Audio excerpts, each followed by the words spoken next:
क्या होती है पदार्थ की अवस्था? किसे कहेंगे हम पदार्थ? यानी आपको पदार्थ की जानकारी के पदार्थ क्या होता है? पदार्थ की तीन अवस्थाएं होती। कितनी अवस्थाएं होती हैं? तीन अवस्थाएं होती पदार्थ की। पदार्थ कोई भी पदार्थ हो, जितने भी पदार्थ आपको मिलेंगे वो तीन अवस्थाओं में मिलेंगे। पदार्थ तो आप जानते हैं,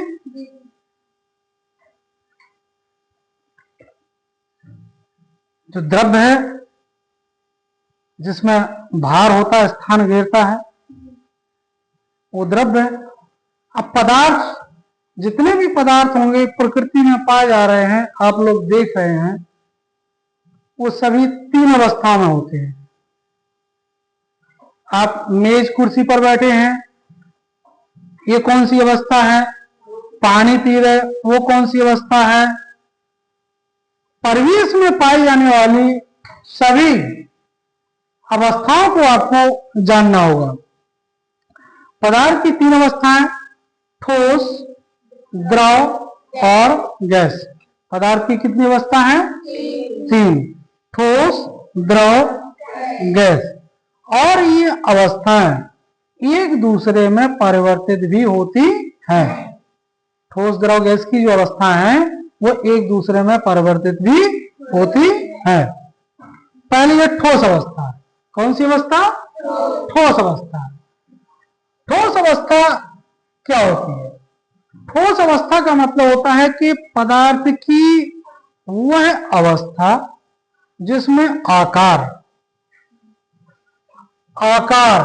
और आयतन दोनों निश्चित हो। क्या है? निश्चित। जैसे हमने एक लकड़ी ले ली, लकड़ी का तख्ता ले लिया, तो उसका आकार निश्चित है। कितना मोटा है, कितना पतला है, कितना लंबा है, निश्चित हो गया। और इसको अगर हम वेट करेंगे, भार लेंगे, तो वो भी हमको एक्यूरेट पता चल जाएगा कि ये कितना है। तो निश्चित है दोनों चीज, यानी उसका आयतन भी पता है, भार भी पता है हमको, और उसका आकार भी पता है। दोनों चीजें पता है। तो ठोस, जो भी ठोस होगा, आपने जग ले लिया, मेज कुर्सी ले ली, ये क्या है? ठोस है। ये पेन है, ये नहीं दब रहा ना, ये पेन है, ये भी क्या हो गया? ठोस है। तो ठोस की पहचान क्या होगी? जिसका आकार और आयतन दोनों निश्चित हो, उसको हम क्या कहेंगे? ठोस कहेंगे।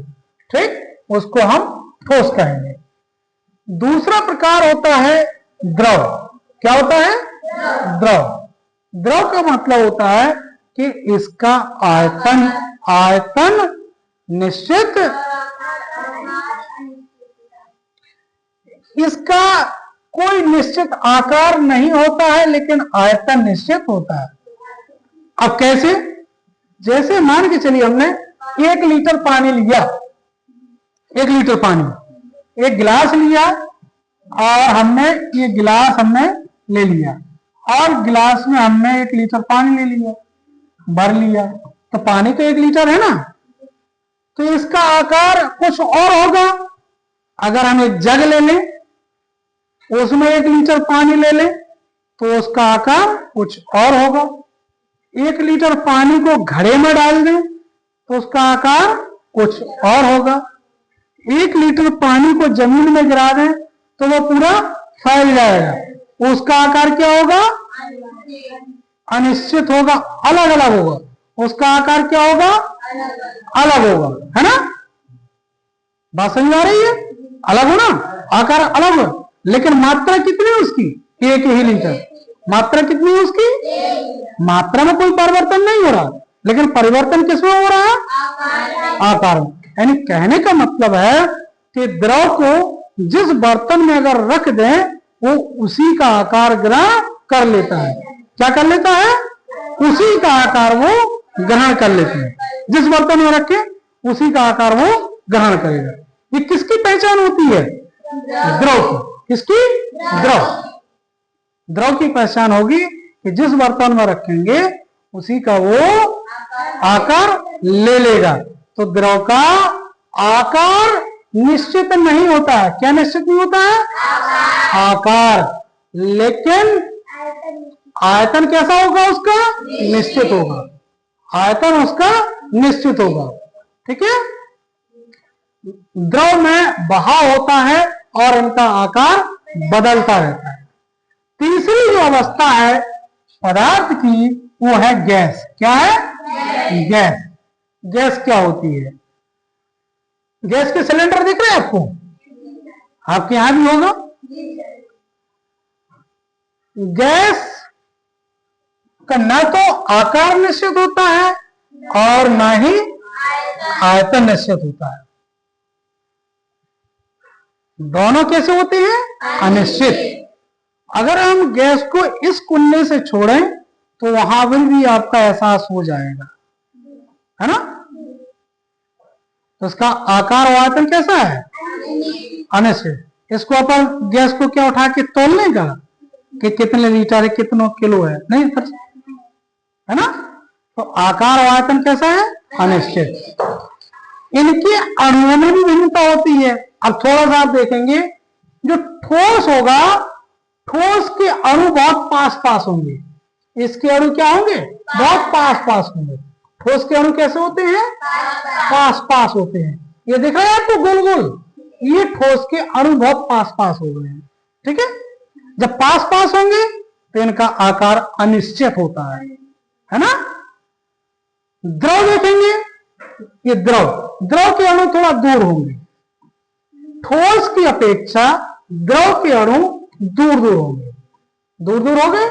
जब दूर दूर हो गए तो ये घूम फिर सकते हैं, है ना? ठोसों की अपेक्षा द्रवों के अणुओं के बीच अंतरावकाश ज्यादा होता है तो आकर्षण बल भी कम होता है। ये अणु पास पास है ठोस में, तो अंतरावकाश कम है और आकर्षण बल ज्यादा है अणुओं के बीच। इसीलिए इनका आकार निश्चित होता है। ठीक है। जबकि द्रव में देखें तो द्रव के अणु ठोस के अणुओं की अपेक्षा दूर दूर है, तो इनके अणुओं के बीच क्या होगा? अंतरावकाश ज्यादा है ठोस की अपेक्षा, तो आकर्षण बल कम होगा, है ना? ठोस की अपेक्षा द्रव के अणुओं के बीच आकर्षण बल कम होता है और अणुओं के बीच की दूरी ठोस से ज्यादा होती है द्रव के अणुओं में। बात समझ में आ रही है आपको? इसके बाद आता है गैस। गैस, ये गैस के अणु और दूर दूर होते हैं। देख रहे हो? गैस के अणु दूर दूर है। तो ये किससे दूर दूर है? द्रव के अणुओं से और ज्यादा दूर है। इनके अणुओं की दूरी आप देख रहे थे कि ठोस की अपेक्षा और ज्यादा। देखिए, ठोस के अणु पास है, उससे दूर दूर द्रव के अणु है, लेकिन द्रव के अणुओं से गैस के अणुओं के बीच की दूरी क्या है? और ज्यादा। यहां देखिए, इनकी मामूली दूरी थी, ये अणुओं के बीच की ये दूरी थी ना, ये थी दूरी। जबकि यहां बिल्कुल पास में सटे हुए हैं, दूरियां कम है। इसमें ज्यादा है, इसमें और ज्यादा। जब इसमें अणुओं के बीच दूरी क्या होगी? ज्यादा होगी, तो आकर्षण बल का मान कैसा होगा? कम होगा। आकर्षण बल कैसा होगा? कम होगा। तो इनका आयतन और आकार दोनों कैसा होगा?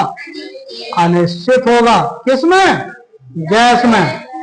गैस के अणुओं के बीच की दूरी ज्यादा होने के कारण इनमें अंतरावकाश अवकाश ज्यादा होता है, आकर्षण बल का मान कम होता है, इसीलिए इसका आकार और आयतन अनिश्चित होता है।